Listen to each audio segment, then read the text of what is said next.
sure if it's because I'm 29 and the looming reality of my 30s is coming straight on or what, but all of a sudden I've started to care and look into health-related issues more than I ever have in my life. I'm reading ingredients. I'm thinking twice about certain things I'm doing or eating, and to be totally transparent, I'm also making some excuses and doing some bargaining so I can keep doing some not so good things in terms of my health and body. After the success of the Dr. Leah Gordon episode in season 2, where we discussed all things hormones, infertility, and birth control, I wanted to see if I could find another doctor to discuss, well, everything else. But I didn't want to be the only one asking the questions this time. So I asked Cute Conservatives to submit questions about anything and everything that they'd want to ask a doctor.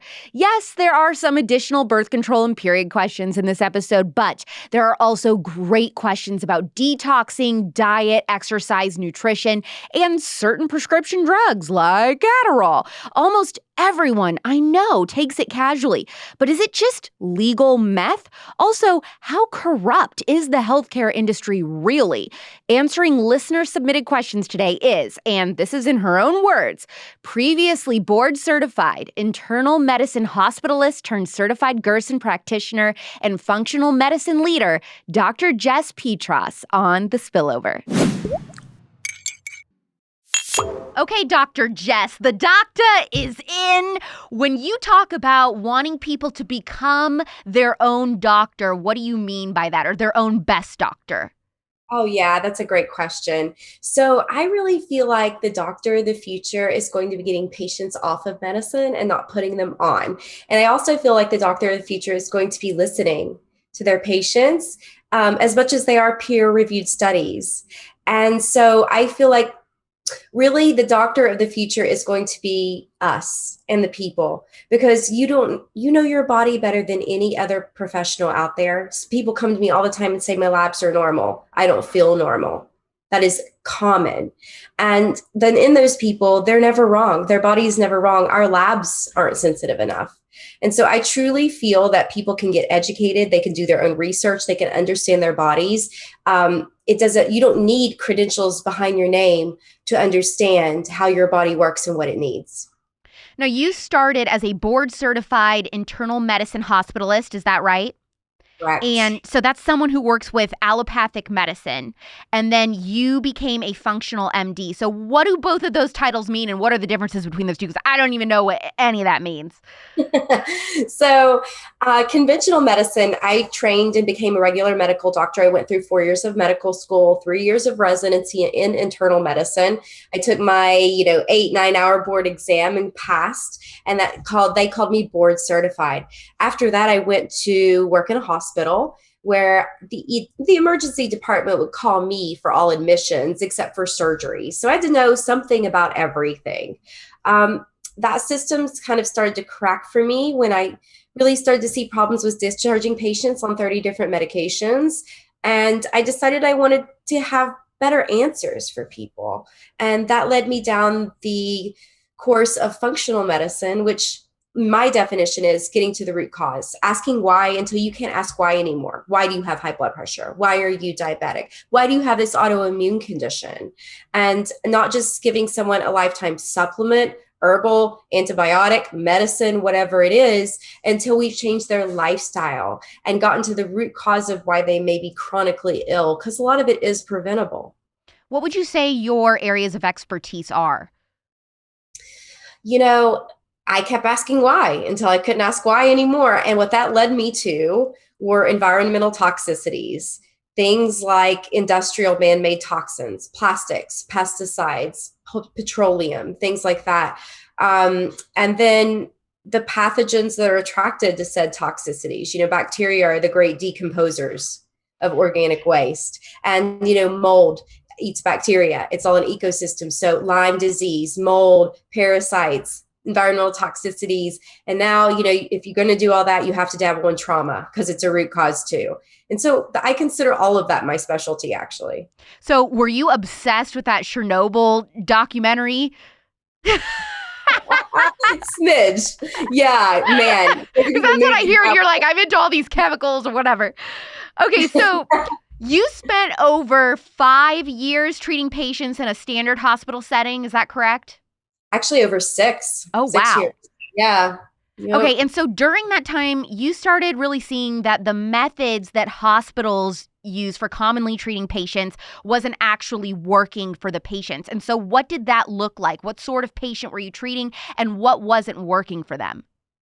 Gosh, I treated most chronically ill patients that came in the hospital. So it could be anything from, an diabetic coma to an overdose on, drugs to, someone who's septic with an infection and needed to be put in the ICU. So I saw all various myriad of patients throughout my, almost 7 years, 6 years at the hospital. And over that time, there started to be cracks in the system for me. And that Like was what? because yeah, that was because, I started to see, like I mentioned, patients discharged on 30 different medications. One example that comes to my mind was a patient that came in on a proton pump inhibitor, Prevacid, for 6 years, 7 years. And the package insert clearly said 6 months to 1 year.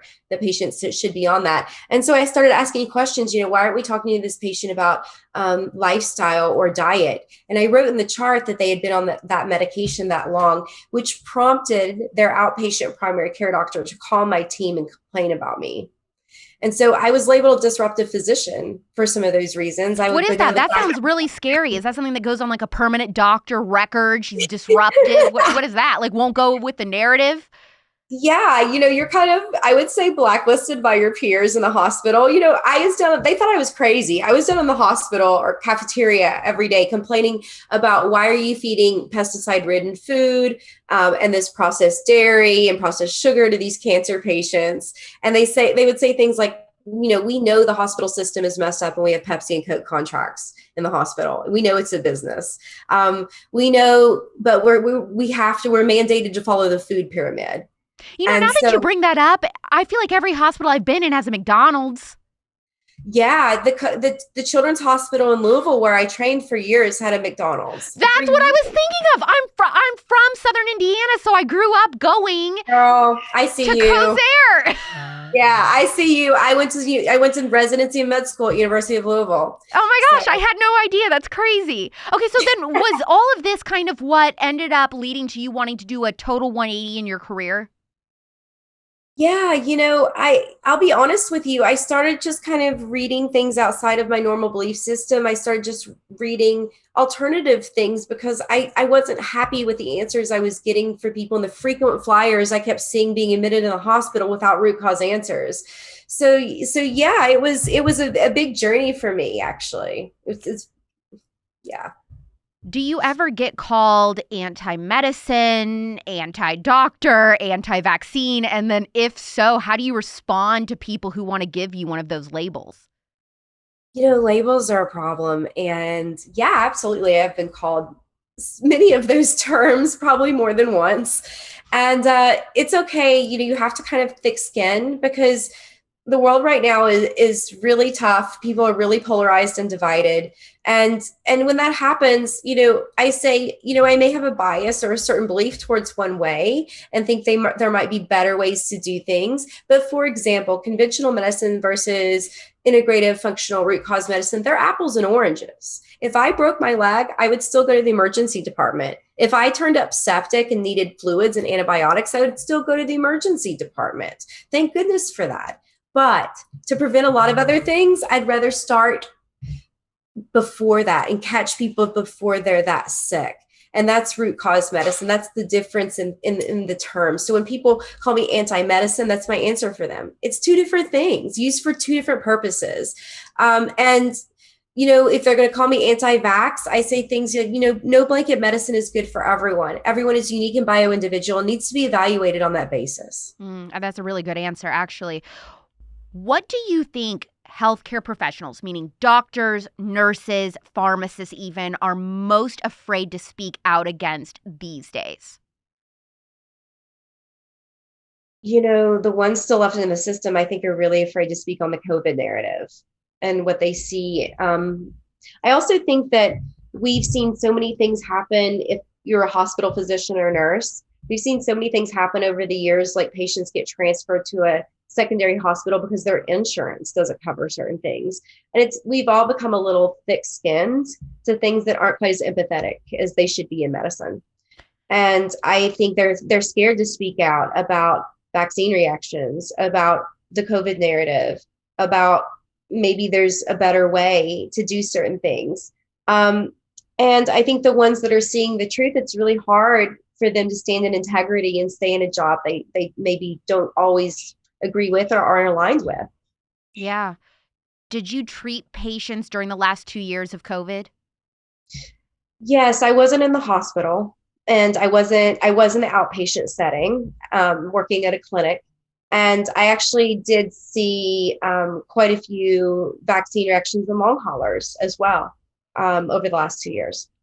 How did the pandemic and lockdowns kind of change your approach to treating patients? And also, what differences did you notice about patients before the pandemic compared to now? Gosh, the world I'm in, I'm seeing a lot of people who aren't believed in mainstream conventional medicine, right? So they're still searching someone with a mainstream conventionally trained background like myself, but someone who will believe them and listen to them. Mhm. And that's not a lot of medical doctors. And so for that reason, I saw a lot of long haulers and messenger RNA vaccine reactions, which I still consider rather experimental, in my opinion. How did I treat people differently? Gosh, these people present with things like chronic fatigue looking syndrome, mast cell histamine issues, reactivated Epstein-Barr virus. So I'm seeing a lot of that. And the root cause of these people with long haulers is a lack of nitric oxide. So things that help them produce nitric oxide, lifestyle changes that help their mitochondria produce energy, or ATP, which is a big problem as well in people who have severe COVID or long haulers. And so for me, really, I just treat them with respect. I listen to them. I tell them it's not going to be a short-term fix. And then I try and do it as holistically as I can, because a lot of these people are kind of, they have a little PTSD from some of the treatment they've gotten. Oh, I can imagine. Do you think that hospitals more often than not have a patient's best interest at heart, or now do you feel like it is becoming all about the money? Oh man, the people who work in the hospital, the doctors I worked with, the nurses I worked with, they're good people. They have good intentions. They want to help people. And I truly believe that most of the people that work in the hospital do have good intentions and they mean well.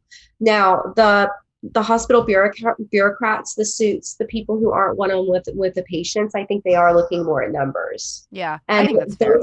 yeah, and I think the administrators are the ones who make the decisions. That the doctors are not in control anymore. They're really following hospital protocols, which is a lot of cookbook medicine sometimes, and they're really controlled by hospital suits and bureaucrats. They do not control things in the hospital or decisions. I think about, all of the cute conservatives listening who might be in medical school or wanting to go to medical school to be a doctor, but they hear you saying things like, I don't really feel like doctors have any control anymore, and that might scare them out of wanting to become a doctor. What would you say to them? Yeah, I'm so sorry. These are things I wish people had told me when I was applying. Back in the day, I was at the transition zone when doctors owned their own groups, and they did have control in the hospital because they were independently owned. But now all of them can't do that. They're too busy, and so they're being bought out by hospitals. And when they're bought out by hospitals, they are controlled by bureaucrats.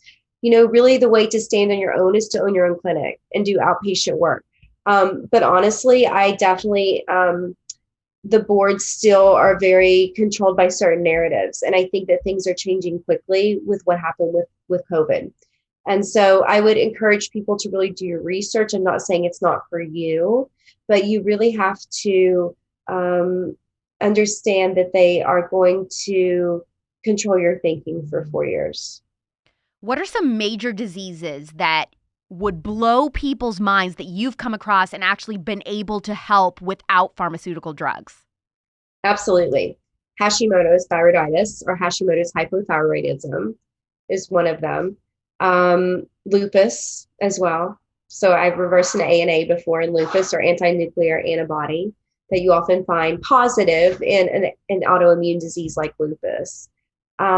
Let's see, chronic Lyme disease. There are a lot of doctors out there who don't believe in that, but chronic Lyme disease is the great mimicker and can often mimic things like fibromyalgia, lupus, rheumatoid arthritis. So these things can be corrected. Cancer is another one of them, holistically as well. I'm trained in Gerson therapy, and I don't always follow their exact protocol, but some of their techniques and hallmarks have really helped me in detoxification of some of these sicker patients.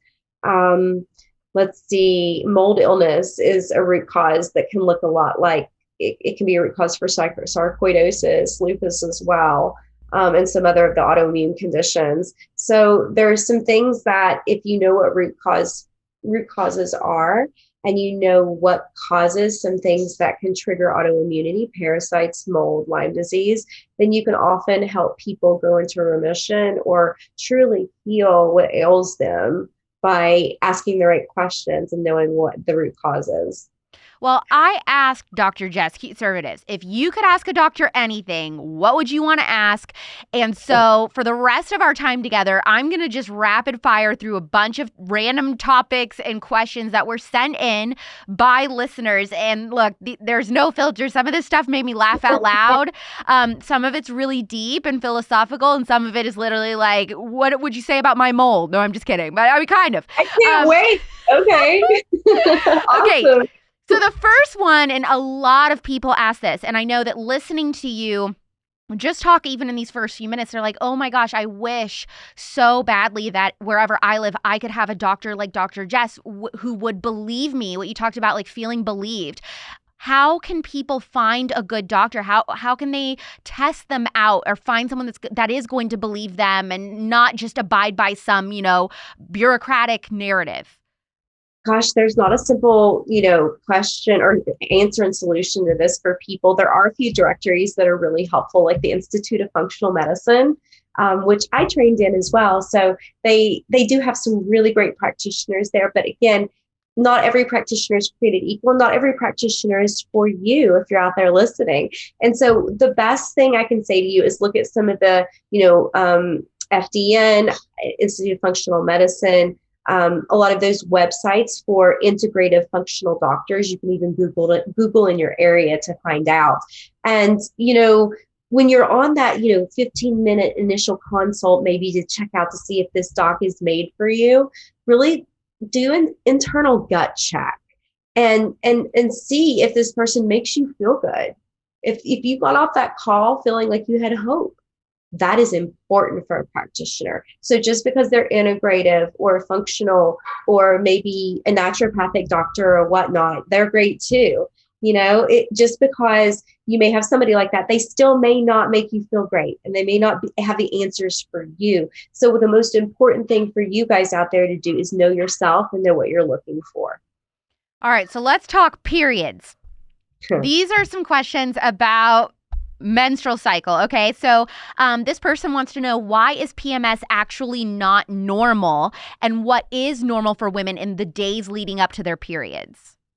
Yeah, that's a great question. So it's normal. It's common, but it's not normal. That person is correct. I would agree with that statement. And so premenstrual syndrome is due to usually an estrogen dominance or a lot of prostaglandin release, which is an inflammatory cytokine. And really, if you have a lot of inflammation in your body, a little more inflammation, you may feel that every month. And then having a hormonal imbalance, something like too much estrogen or too little progesterone, can cause a lot of pain, swelling, puffiness, moodiness, all that stuff for women. And so even pathogenic invasions, I've seen parasites cause a lot of pain during monthly cycles, especially something like strongyloides.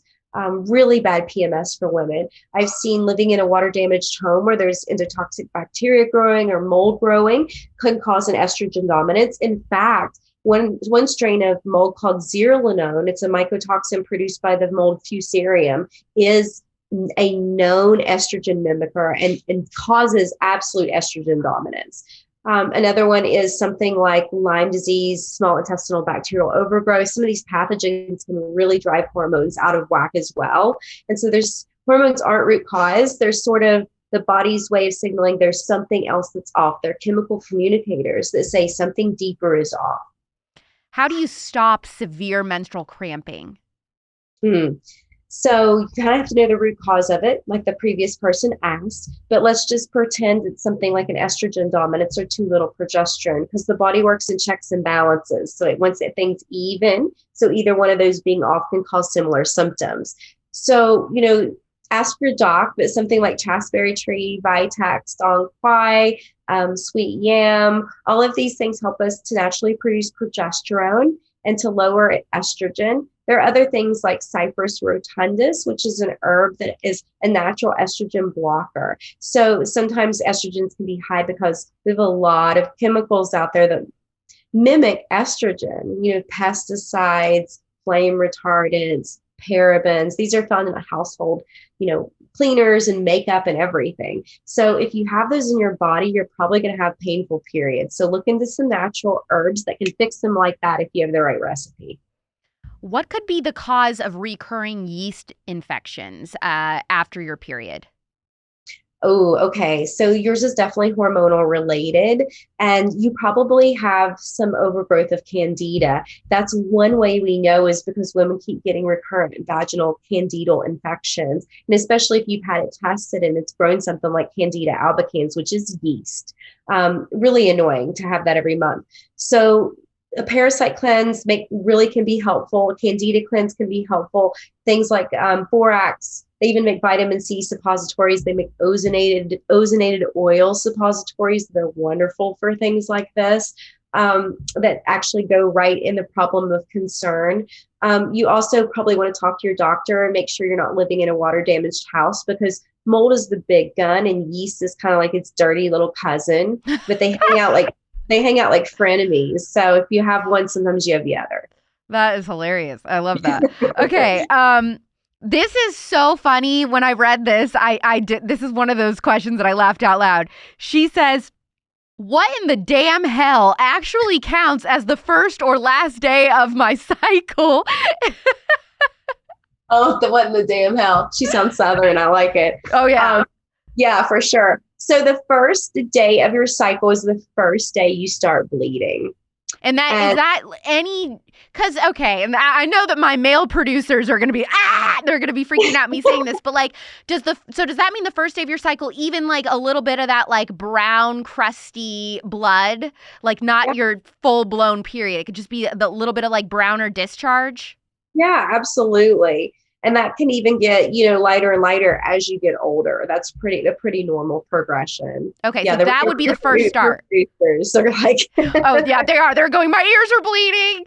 So that would be the first start of your period then, your cycle, I should say. Correct. Exactly. Okay. Exactly. And then the last day is the day before you start bleeding again. Okay. All right. Is there a breakdown to track ovulation? Absolutely. There's like family planning fertility trackers that are really useful.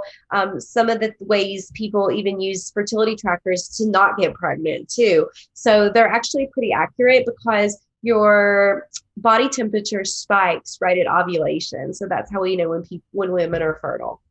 Okay, so moving on to hormones, fertility, and childbirth questions. What causes hormone imbalance? Could it be both natural causes and unnatural? And how can women improve their imbalance without using substances like birth control? Yeah, absolutely. Birth control actually is my last ditch effort for women. In severe cases of endometriosis and things, sometimes people need something like that.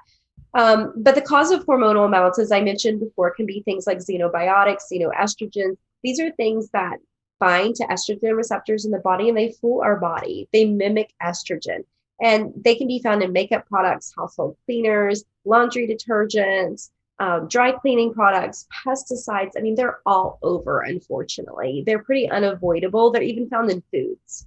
And so there's people who are sensitive, maybe their livers don't have great methylation. Their phases of their liver are a little stagnant. They may have trouble getting rid of some of these toxicities, environmental toxicities. Another reason things can happen are pathogens, which I mentioned, and then stress.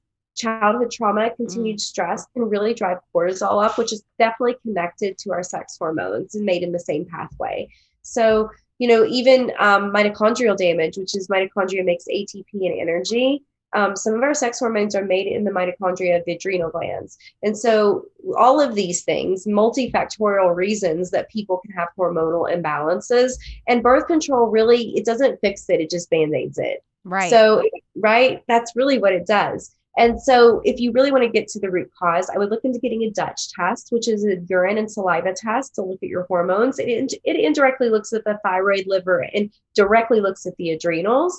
And this really will help you know kind of what balance of herbs will be right for you. You may need herbs that lower estrogen. You may need herbs that increase progesterone. You may need, a detox for environmental toxins. Are there any replacements for hormonal birth control that actually work? This person wants to know. Hormonal birth control. So I wonder if this person is pre or postmenopausal. So it sounds like they're premenopausal. So you mean things that actually keep you from getting pregnant? I think that's what they mean. Yeah. Yes, I think that's what they're saying. So you know what I use? I use the Daisy fertility monitor. And it actually is, you just have to be kind of proactive and diligent because it's a thermometer that you stick in your mouth before you get out of bed in the morning. So your body temperature is the same and standardized every morning. And it gives you a green light when you're not fertile and a red light when you are. And so that's kind of a nice way to track. I don't know. I'd have to look at the statistics to see what it is compared to birth control, but I believe it is above 90% accurate. Okay, and so I just want to put this in like major basic terminology. So when you talk about the red light and the green light, you are or are not fertile. Essentially, you're saying these are days that if you're having sex, your partner could ejaculate inside of you and you're good. You probably will not get pregnant. And then other times you probably need to do the pull-out method along with tracking your cycle. Correct. Okay. Exactly. What is an IUD's effect on fertility? Oof. So intrauterine device or IUD. Unfortunately, I had one back in like 2014. I had the Mirena, which is a hormone releasing IUD. And I did not do well with it. I had it a year. When they pulled that sucker out, I went to perimenopause and was nice. I was hot flashing and night sweating. Wow. It was terrible. And I definitely think there is a cancer risk with that thing. I would not recommend it. It definitely causes aging skin as well for me. And that's aging just skin? Oh yeah, like cystic bumps and acne and aging skin for sure. Because what it's doing is it's telling your body to not produce progesterone. It's releasing its own, but you have the receptors all over your body, not just in your uterus. So it's really not natural. The other option for an IUD is Paragard, which is a copper releasing IUD. I do believe this one is a bit safer. If I had to choose, I would go with this one. However, there have been, risk of, copper toxicity from this in some women. Do you think you need doctor intervention if you've never had a consistent period in your life? Yeah, that's something that if you've tried some of things, you've kind of read online and played, Dr. Google and you can't figure it out. It's definitely something you've been unsuccessful that you may want to check out with a one-on-one practitioner or doctor that resonates with you to see what's going on. Especially, if you're of age and you should have started, there's something else that's not right. How early on should you test fertility levels? Gosh, for me, for example, I'm 43 and I have never tested fertility levels before, right? So until recently. So I think most people don't actually do that until they're thinking about trying to conceive. And really there's a number of different ways you can do that. Some primary care doctors and functional docs would feel comfortable testing some levels for you and some inflammation markers for you. Something like anti-malarian hormone, which can be low in a lot of women who can't conceive. Like I could do that, right? But then if you guys wanted to go into a further investigation and, actually you could do some more invasive things to see what's wrong, then you might want to see like a reproductive endocrinologist or someone too. Do you think it's beneficial to get fertility testing done, way before you're thinking about having kids? So if there is problems, you kind of have that in your mind before wanting to start having kids? Yes and no. If you have a good reason for thinking there's a problem or, you may want to check that. But I also really, truly believe in the power of the mind.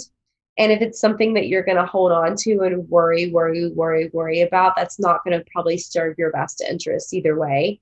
So you have to kind of know yourself and what's best for you again. Do you have any advice on how to not poop when you push out a baby? Oh my gosh, you guys, that's so funny. I think if you're constipated, that can pretty much do it. And then natural birth, honestly, is probably the best advice because you can feel everything down there. When they numb you up with an epidural, you're not really sure where you're pushing. That is a really good point. That seems like kind of like, duh, no brainer that I didn't even think about. Like, of course. Yeah. That's a really good one. Is tap water super dangerous? Like it will maybe give you cancer level dangerous? For sure. I definitely did a podcast yesterday about how aluminum is in the tap water related to neurodegenerative conditions like Alzheimer's. I personally call tap water infertility water, just so you guys know, since we're talking about fertility, it's my joke, my inside joke. It's infertility water. I also, among doctors, we have nerdy doctor jokes, and we call it radiation water. Oh my gosh. That's where radiation is. There are certain parts in the US that just contain radiation in the soil, in the core, and it's in the water. And so you have to kind of know what's in your water. So for you guys who don't know, check out the Environmental Working Group's water database. You can put in your zip code. It'll scare the heck out of you about like 13 different things that are not supposed to be in your water, but they definitely are. But if you want to get H. pylori, parasites, possibly radiation, and lots of different drugs, even medications, birth control pills, drink tap water. Dude, that is like holy Aaron Brockovich, okay? Like that is freaky. Exactly. That is freaky. So is the water that comes out of that filter in your fridge just really as bad? It may have a little pre-filter in it, but honestly, those Brita filters, those water filters in the fridge, they don't do very much. And yes, Aaron Brockovich was right about the hexavalent chromium. It's in the water too. Okay, well that does it. Very comforting. Get a good water filter. I get used to a reverse osmosis, which removes everything and add electrolytes back, or get you something like a distiller, a water softener. Yeah, I mean, that helps a little bit, yes. Okay. But we need something even better to remove impurities in the water these days. It's that time of the month. You're in a pickle. You need something that is not only healthy for you, but is made just for you. Yes, all you women. No men allowed in period town. And no politics either. Why? GARNUU is one of the only tampon brands out there that doesn't support Planned Parenthood or abortion. They are 100% real girls only, and their tampons are 100% organic. Whether you're someone who prefers tampons or cups, GARNUU has got you covered in more ways than one. Not gonna lie, I was a little nervous to try a new tampon brand. After all, I have used the same brand since I started my period. So since I was 12, that's a long-term relationship, maybe my longest ever. But GARNUU's 100% organic tampons were easy to use with their plastic applicator, better for my body, and I did not experience any leakage. They offer light flow and heavy flow tampons so you can get exactly what you need or subscribe to a box that gives you both like I do. Plus, for every purchase, they fight human trafficking for girls in Nepal. Really neat bonus, the word GARNUU means rescue in Nepali. Join the Girls Only Club by going to garnuu.com/Alex and use code Alex to receive your first month free of organic tampons when you sign up for the monthly subscription, exclusively for Spillover listeners. That's garnuu.com/Alex and use code Alex. Well, what about microwaves? So I personally, fun fact about me, do not use microwaves except for like popcorn or chicken noodle soup. I am very freaked out by them. This has been something since I was like a teenager. I don't use them. I mean, is there anything to be said with that, or am I just crazy? So the science will tell you no, but I don't use mine either because it's just sort of an intuitive hit. Right. And I, at this point in my life, there are certain things that I just trust myself on. Yeah, right? I get freaked out about the microwave and I get freaked out about Bluetooth and AirPods. So absolutely. There is absolute science on Wi-Fi and AirPods. And you got to think about it. There's invisible frequencies that are definitely still there that we can't see. We can't see sun rays. We can't see, radio waves. They're still there. And so are things like AirPods. When you put them in your ears without wires and they're wireless, you have a frequency bouncing back and forth across your brain the entire time they're there. And there's definite science that Wi-Fi has ill effects. The headphones that come on the string, I've been telling them, those are back, baby. Just use those, is what I've been telling the girls. Why are there so many infertility spikes, it seems, recently with young women? Oh man, this is such a loaded question. The COVID vaccine. Yes. She's saying what we're not supposed to say. Yeah, I'm going to say it because it's truthful. And I'm going to say what's truthful. The science is showing that it is changing women's periods. My own personal mother couldn't speak, comprehend, or read for 3 weeks after my dad lied to us and got the first Pfizer vaccine. Came home. Oh my gosh. So she didn't even get it. It was your dad and it affected her. Correct. She's completely back to normal after 3 weeks. I took her to the Amen Clinic, which is one of the most renowned neurologic clinics in the country, to see what was wrong because it was that severe. So I have also a membership in a community forum where I have over 10,000 posts on it since last year. And I listen to the people on there that talk about how their cycles are interrupted, how their brain fog and the dizziness, and they have all these symptoms after they got the vaccine or they're around their vaccinated loved ones sometimes. I gaslight lit people at first and said, that's not science. This isn't a live virus vaccine. It can't shed. But this is a new procedure. And to pretend that we know everything about the mechanism of action is just stupid. Well, and here's what I think is just so hard for some people is that we're told by these big pharmaceutical companies, there is no evidence to suggest that these vaccines are affecting women's fertility. But exactly what you're saying, and I could say the same thing, not only just the COVID vaccine, but also with hormonal birth control. If you post a thread on social media asking, what are your symptoms of, taking hormonal birth control, for example, you will get thousands of female comments saying it made me sick. This was happening, extreme headaches or nausea or suicidal thoughts or whatever, all these different things. Same thing, I had extreme high blood pressure, heart issues, all this different stuff, headaches, fainting with the COVID vaccine. It's like we have these people telling us, well, there's no evidence to suggest, but I'm looking at comment threads and there's thousands of people and they're saying, well, here's my evidence. I experienced this. What are we supposed to believe there? I am going to always believe the soul in front of me over a peer-reviewed paper. Always. I made that mistake for 7 years of my life and I won't do it again. Unless someone is diagnosed mentally handicapped or ill and they can't talk to me in a proper storyline, I'm going to believe people. And I've seen too many people say that to not believe them. I've seen so many people say the same thing about birth control that you just said. And I used to not believe them until it happened to me. And then it happened to my family with a vaccine. And now the studies are starting to show, if you've been watching the FOIA release from Pfizer. That's right. They're showing spontaneous abortions and the majority of women who did not know they were pregnant. And they knew. And so there is a problem with clotting and clotting cascades with the vaccine, just like there is with the virus in people.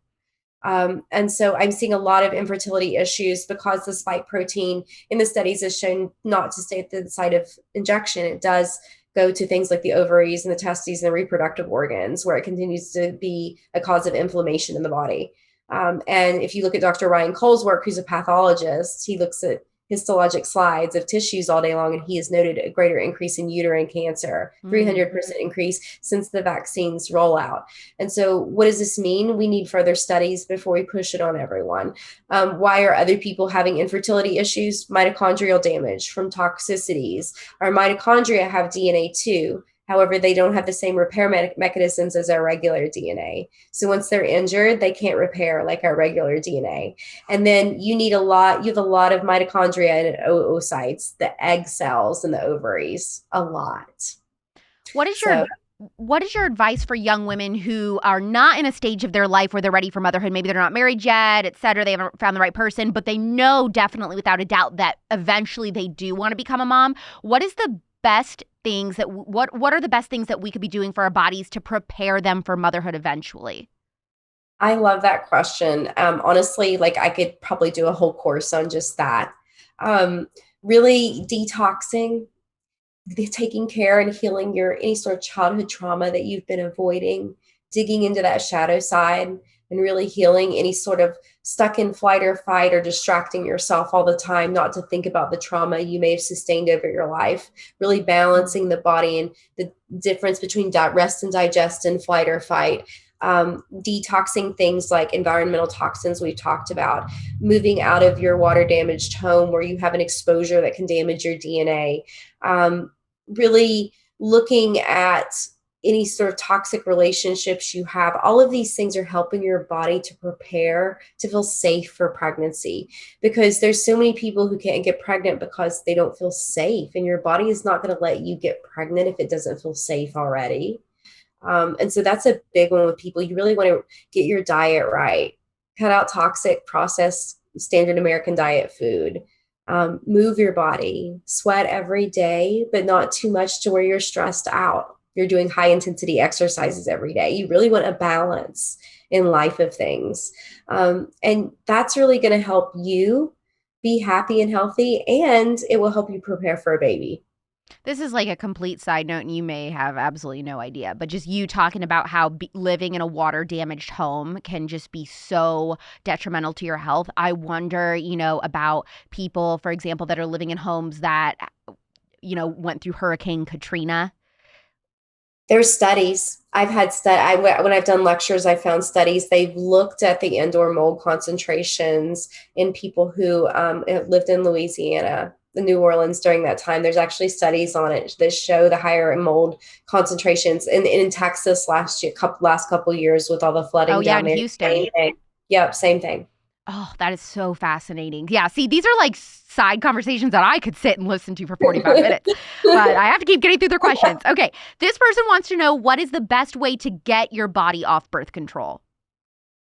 So you don't have to wean off birth control. You can literally stop it, but there are some women who actually need it for pain, right? And they're almost reeling just thinking about not being on it for the month, right? So it's really hard to test your hormones when you're on birth control, right? Because they're kind of abnormally skewed because you're taking something exogenously that doesn't normally belong in the body. And so if you haven't ever tested your hormones, it's kind of hard for me to know what's going to happen when you come off of them. But you guys would not believe how easy it is for herbs to fix your hormones when you have the right recipe. There's something. So what is this, like a tea you drink or something?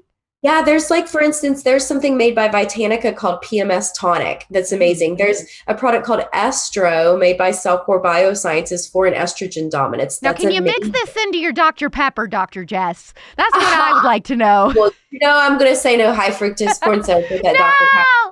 But ladies, if you're having PMS and you haven't refined your diet, that alone can fix your PMS. So if you remove dairy, processed sugar, gluten, you eat only wild caught fish, grass-fed meat, rice, quinoa, and just as organic as you can, fruits and vegetables, you're really going to notice that your cycle is not as bad and not as painful because the inflammation in your body's lower.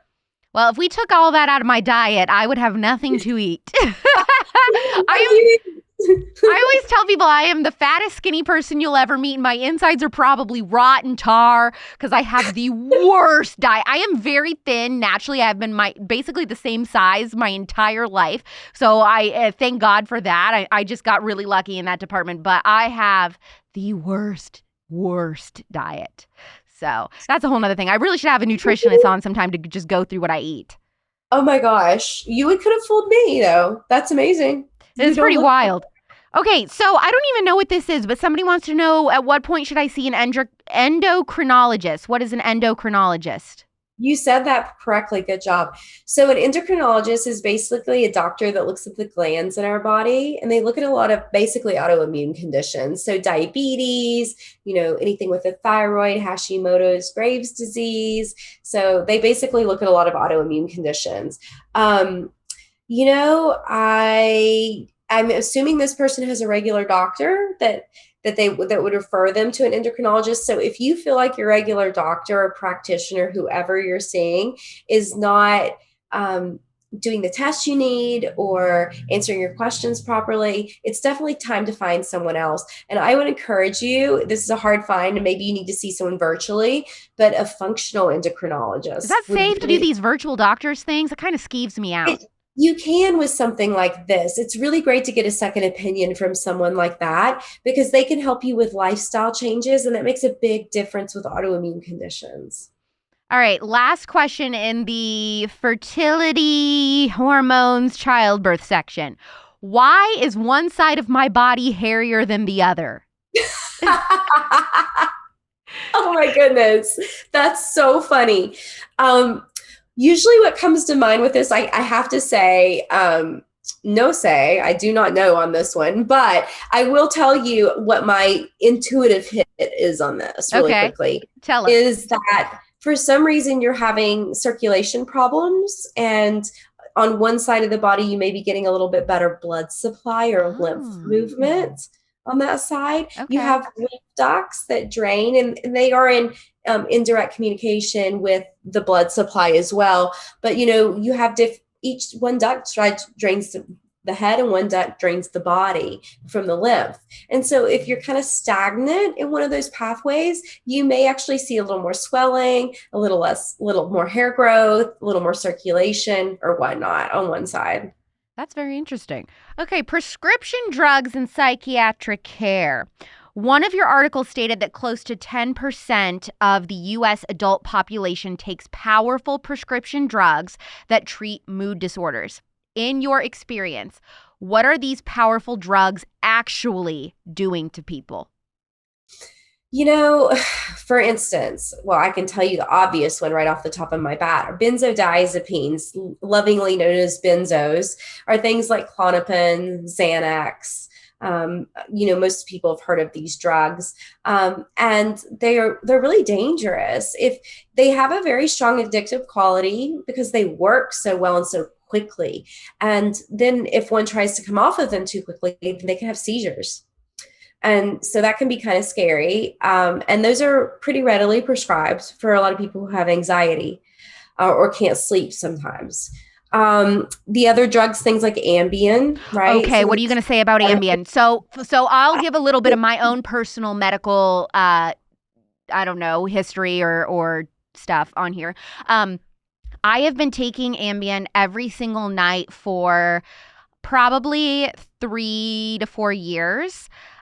Because I worked in morning radio for 7 years previously. And so I had to wake up at 4 a.m. and go to bed at like dinner time when the sun was still out. It was very, very hard for me to fall asleep. So I developed an Ambien dependency. My parents, every boyfriend I've ever had, my best friend always tells me that it freaks them out that I need to get off Ambien. I tell them I cannot sleep without it. And I don't experience, people have these Ambien horror stories where they're like jumping off buildings and driving cars and like really dangerous stuff, sticking their head in the oven and whatever. I mean, like we're joking, but like seriously, it's really kind of scary. But I've never had a side effect like that. I go right to sleep. I wake up. I don't feel drowsy. It really works for me. So do you agree with my friends and family that I need to get off Ambien, or do you think it's okay? It's definitely altering. It binds to a similar receptor, like an opiate receptor. It's like a cousin of the opiate receptor. Oh, so, no. Yeah. I didn't know that. Yeah. So it's that's why it's in the controlled substance category now. And so I would ask what your root cause of not being able to sleep now is. It sounds like rebound insomnia from the drug. And so if you just have trouble going to sleep, herbals are really wonderful at putting people to sleep. They just have a really short half-life. So they're not great at keeping people asleep. Okay, that I am like I am so I get really freaked out by the whole opioid industry, and so that like really is No, for good disturbing to reason. me. For good reason, but it's not an opiate. Don't worry. I Okay. was going to say opiates next, like Norco and OxyContin. You know, the Sackler family created. If you haven't watched that documentary, you guys Oh, should watch the documentary on the Sackler family because it is really, really dirty what those people did. They went around and told people that, less than 5% became addicted or less than 1%, maybe. I can't remember now. And everyone gets addicted. And yeah. originally, I'm from West Virginia. I went to school in Kentucky. So my friends have dropped dead from opiate overdoses. And it's not okay. There are way better ways to get rid of pain, way better ways. People's minds would be blown and they'd be angry if they knew the alternatives that were safer. Would you say that kids these days that are put on ADHD medication are being put on it for the wrong reasons? What would motivate healthcare professionals to prescribe something like Adderall to a young person without there being a valid medical reason? Amen. Yeah, I can see the bias in that question. I agree with them. Yeah, things like Ritalin, Adderall, Strattera is legal speed, and is definitely peeing children's neurotransmitters in a certain way that's abnormal when they're still trying to develop that system. And neurotransmitters are in intimate connection with our gut-brain axis, so that's also helping to modulate their gut in ways that we don't really know yet. Um, I think there are much better ways to look at root causes of why children have ADHD. Is it because kids aren't supposed to be sitting like they are in a classroom all day long? Is it because they're eating the standard American diet and full of sugar and chemicals and dyes? Dyes have definitely been connected, things like red number 40 to ADHD. How much screen time and EMF are they around? There's lots of how much trauma have they sustained? You know how many ADHD cases I've reversed due to trauma? And Mm. child trauma that's stuck in the body, people who can't sit still have to keep themselves distracted because of trauma. So there are absolute reasons that should be explored before someone is put on a last ditch effort medication like that. I would say the majority of my friends or even acquaintances, and I am in my 20s, take Adderall, pop it like candy, like once in a while, like I just need to focus today, whatever. I try to tell them that I think Adderall is legal meth, and they think that I'm crazy. Is that a wrong categorization? No, I mean, it's definitely not to be used that way. And it's definitely peeing their neurotransmitters in an abnormal way. And, that's after a while, that's like a truck stuck in the mud. They're firing in a certain rut and they become chemically dependent on things like that. And really, we have an epidemic of things like chronic fatigue syndrome and brain fog.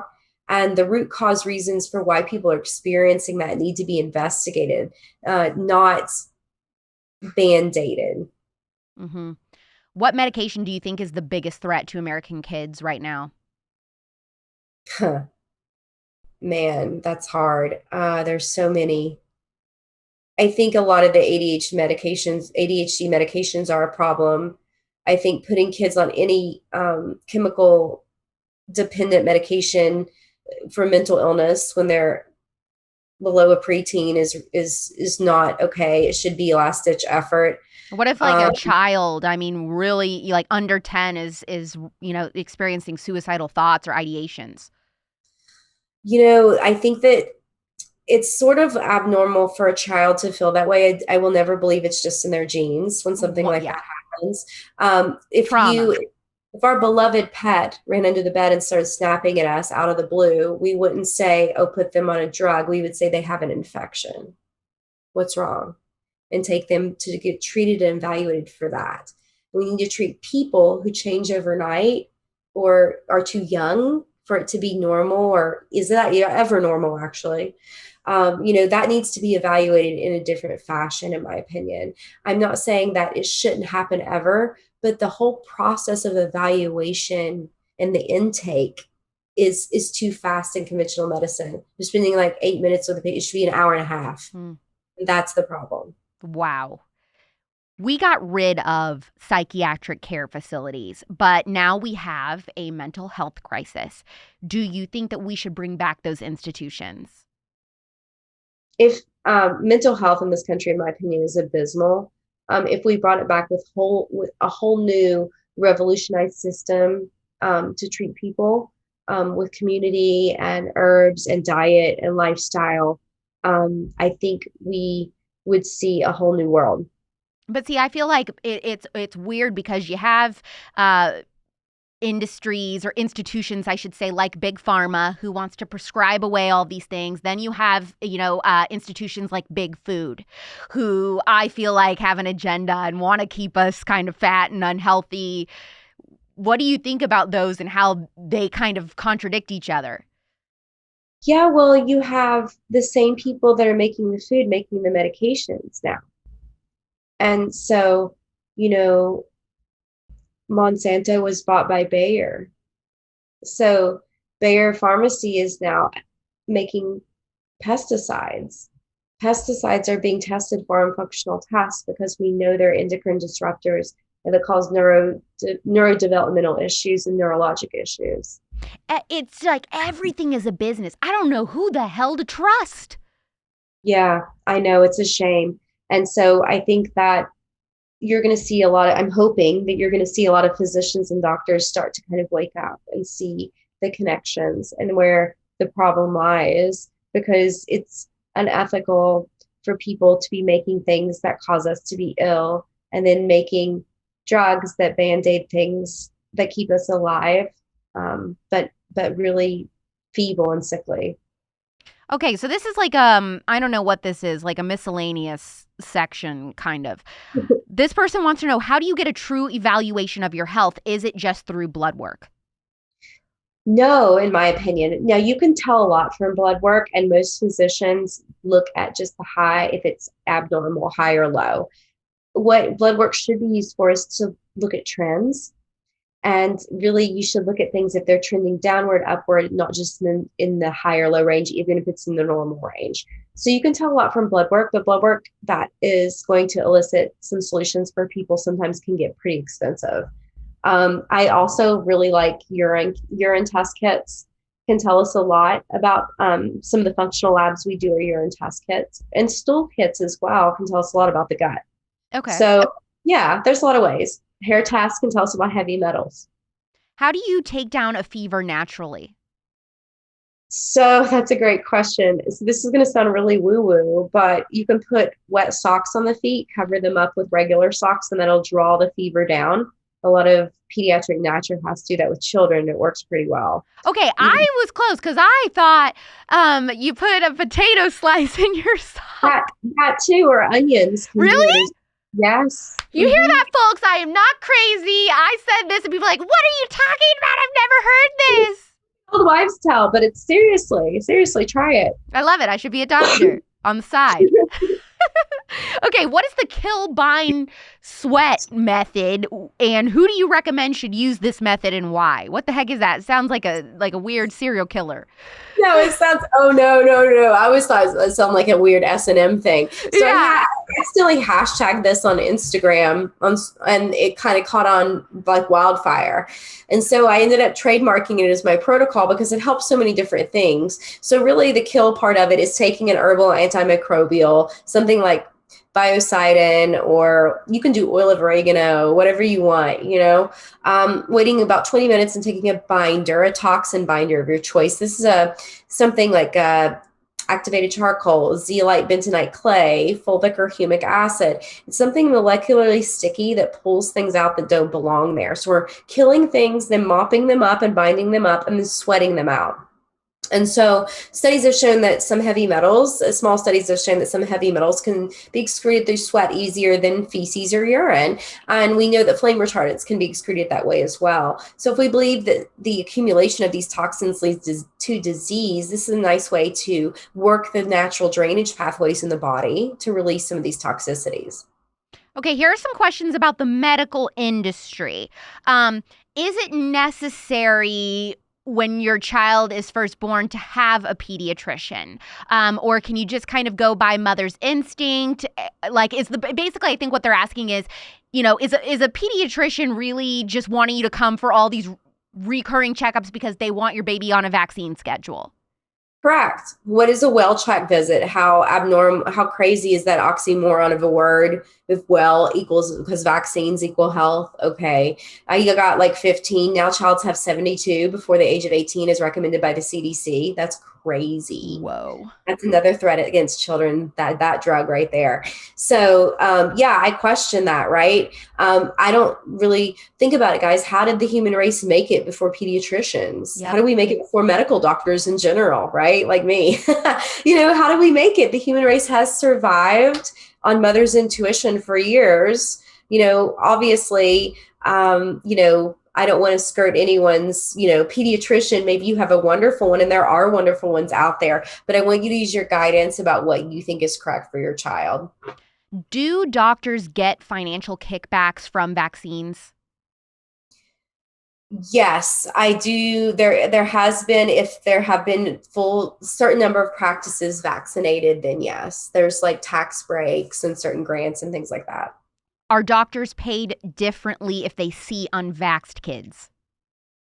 I don't think so.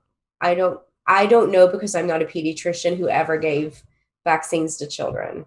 How much of the treatment that you promote earns you a kickback as a doctor? Or like in my practice, I don't practice. Not necessarily you, just doctors in general, I think is what they're asking. Because they didn't know it was you who I was going to be talking to. I just said if you could ask a doctor anything. So no, when I was in the day as a hospitalist in residency, big pharma and their reps could still come and buy us dinners and things like that. They've passed a law that can't happen anymore. So when I was in practice in the hospital paid me, but what kickbacks it got was blinded to me. I wasn't able to know that. Okay, that's pretty juicy. What should someone look for in extensive blood work? Ooh, that's really great. So I'm going to give you guys the basics. A CMP, which will look at your white blood cells, your liver function, some of your electrolytes. CBC will include the white blood cells, the hemoglobin, the platelets. Just some inflammatory markers like ESR, CRP, ferritin. There's even hemoglobin A1C looks at your blood sugar and your way to utilize blood sugar over 3 months. I would say a full thyroid panel. If most docs will just do a thyroid stimulating hormone, which is a TSH, which doesn't tell me anything's actually bad science. The actual thyroid hormones are free T3 and free T4, which need to be checked, as well as antibodies, because I need to know whether you have an autoimmune condition or not going on, because treating it is 2 different ways. Yeah. So, always ask your doc for a full thyroid panel if you're suffering from thyroid issues. Really, and then there's some other neat things you can look at in blood work, like your genes. You can look at some of your genotypes that way. For mold disease, that can be important sometimes for docs like me. And really, that's pretty much it right off the top of my head. There's a lot you can tell just from the idiosyncrasies and in that blood work. If you're a talented physician with an astute eye, there's a lot you can tease out just from that blood work right there. How much of a problem, honestly, is the social justice initiative or woke agenda in the healthcare profession right now? Yeah, this is the worst I've ever seen medicine and health riddled with politics. It's pretty bad. It's usually in the pro versus anti-vaccine division that I see in people right now. That's really where it's most ugly, in my opinion.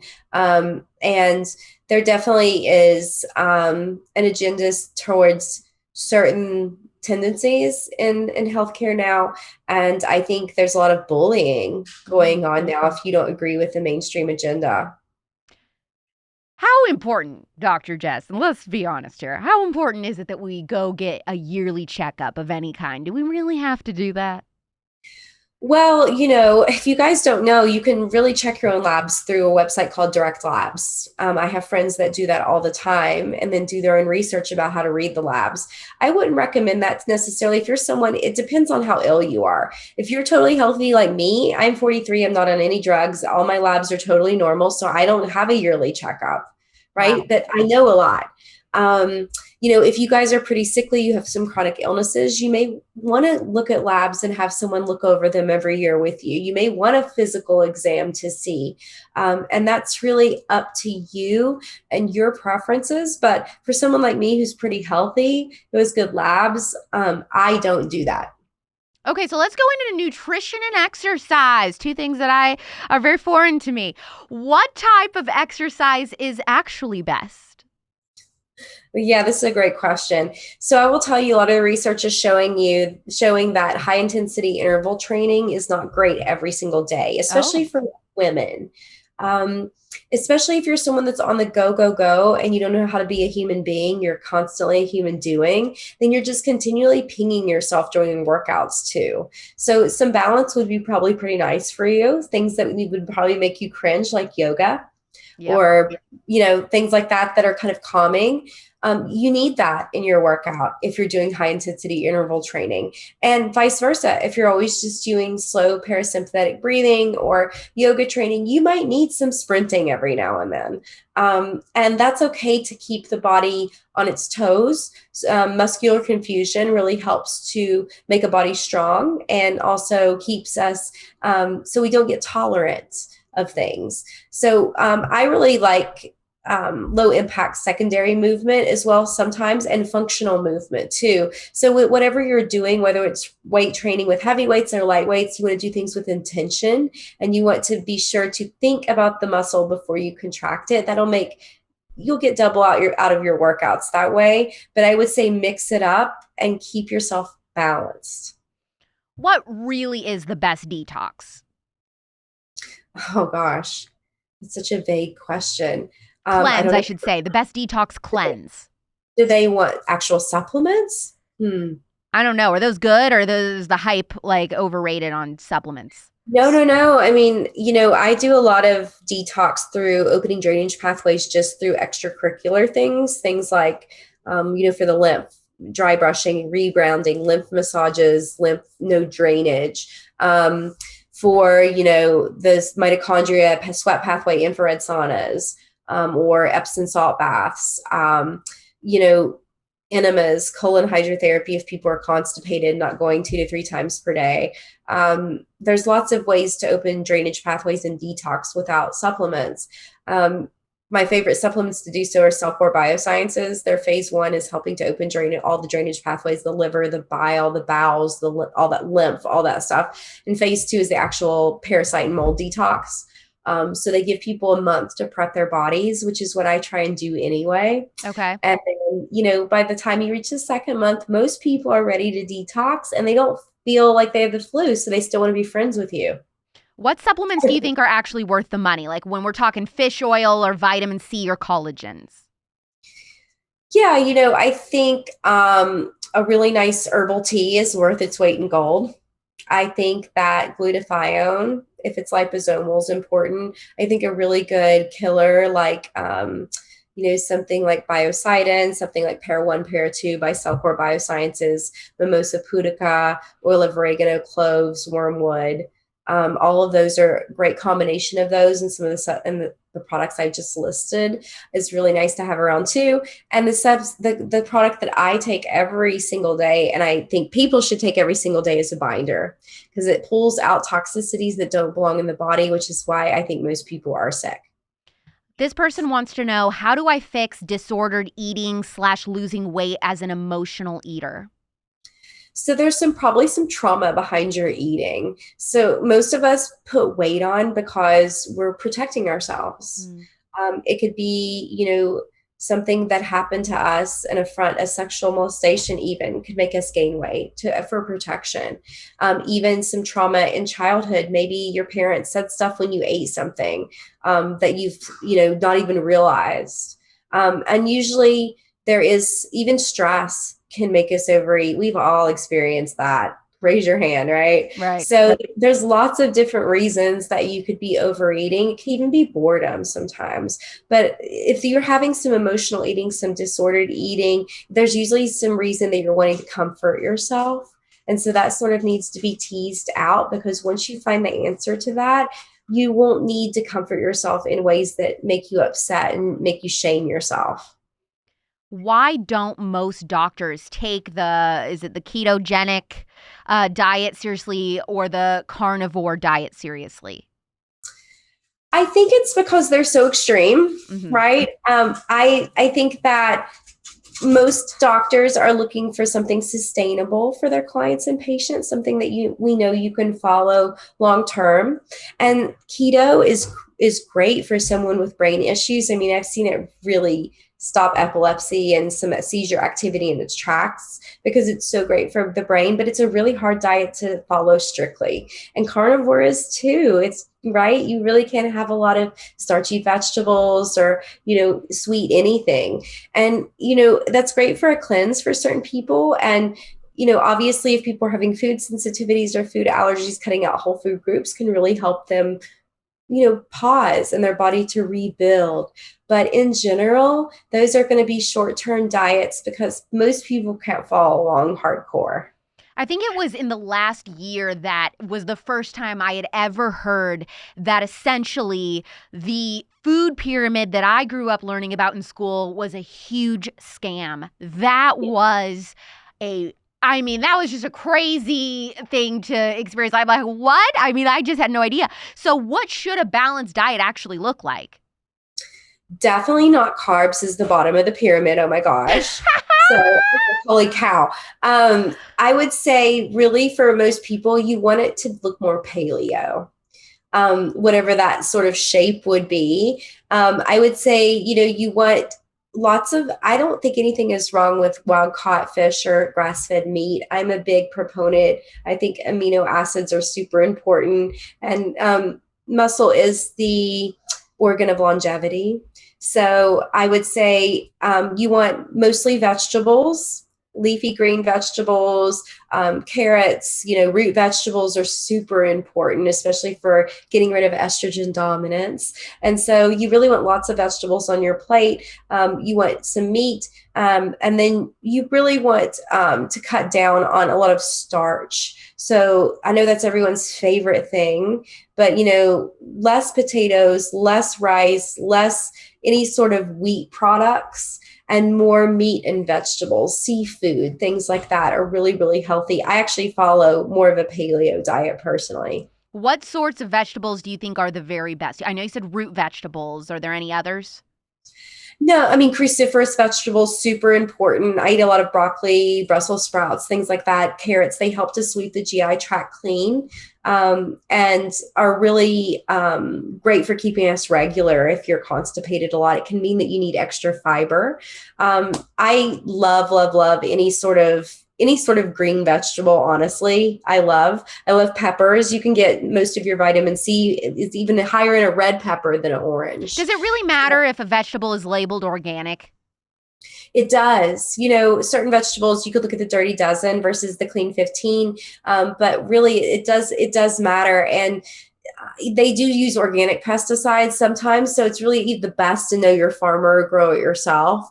But really just keeping vegetables soaked in apple cider vinegar can help a lot with the organic pesticides. And yeah, you guys, the less pesticides, the better on your food. You wouldn't believe how they're growing them now. And that's a lot for the body to have to detox every day. For sure. And something else I mentioned, forgot about a perfect meal as well. You want a lot of healthy fats. So Okay. a lot of healthy fats too. All right, so here are some fun ones, okay? This person says, why are my boobs uneven?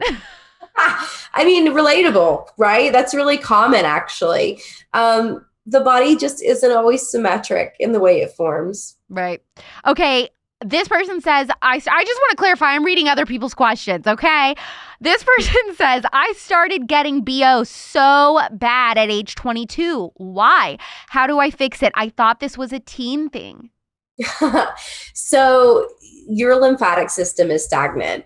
The lymph is the sewer system of the body. It moves things out through the bowels. And if it's not able to come out of the bowels, it will come out the skin. Same thing with acne.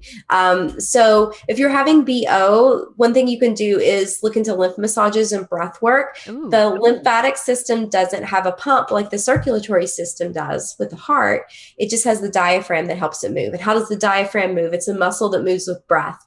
So really taking deep belly breaths, you're probably shallowly breathing, so your lymph is pretty stagnant. And you probably need a little detox from environmental toxicities as well. Trauma is also stored in the lymphatic system, so you can see why it's a problem for a lot of people. As a quick Band-Aid fix, you can do something with bentonite and zeolite clay. You can take that and make a paste with some water and do a clay paste under the armpits, and that will help you. Okay. Are pap smears actually necessary if you are not sexually active or you're a virgin? No, honestly, they're not. Unless you're having a problem like candida or something on its own, probably from diet or living in a water damaged home or something like that, then you really don't need that until you're sexually active. Do you think that we have a cure for cancer, but Big Pharma does not want it to be known? Big Pharma plays this game. It's a very reactionary game that there's something happens, here's the drug to help it, but they don't look at the root cause that's originally causing the problem. For example, they put pink ribbons for breast cancer on Kentucky Fried Chicken and products that actually cause breast cancer. What? Wait, Kentucky Fried Chicken causes breast cancer? Oh gosh, yes, girl. Those are No! the seed oils. Oh yeah, fried food. Oh yeah. I never should have done this episode. I'm learning too many things that are going to ruin my life. Yeah, I know too much. I'm the party killer. Seriously. No more popcorn chicken for me. Okay, this has been amazing. Okay, one more question. Is it okay to crack your own back? I know you're not a chiropractor, but what do you think about that question? Questions are so funny. You guys are so funny. Okay, so it depends. Are you cracking, like you're twisting and cracking? I definitely do that sometimes. And that's sort of a sign that you may need a chiropractor or a massage therapist, someone to kind of get into your body and see. Your pelvic bowl could be off, your pelvis could be tilted one way or the other. Sometimes that can make our SI or sacroiliac joint in the back feel a little unstable, like we need to pop things. So it could be a clue that your body's warning you that you need an alignment. So what I'm hearing from you is you don't think chiropractors are whack doctors. No, not at all, actually.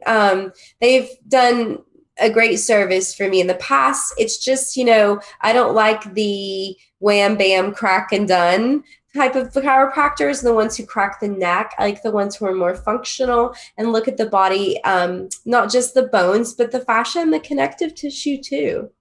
Okay, so for all the conservatives now who've listened to this episode, they're like, oh my gosh, I have learned more from you in, an hour and 20 minutes or however long it's been than I have in my whole life seeing, different family doctors or whatever.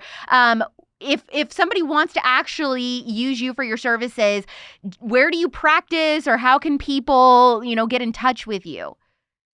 So, after years of being in the hospital and then being an outpatient doc where I was spending an hour with each patient, it was pretty draining, and I was repeating myself every single consult because there's foundations that are important for every single person, right?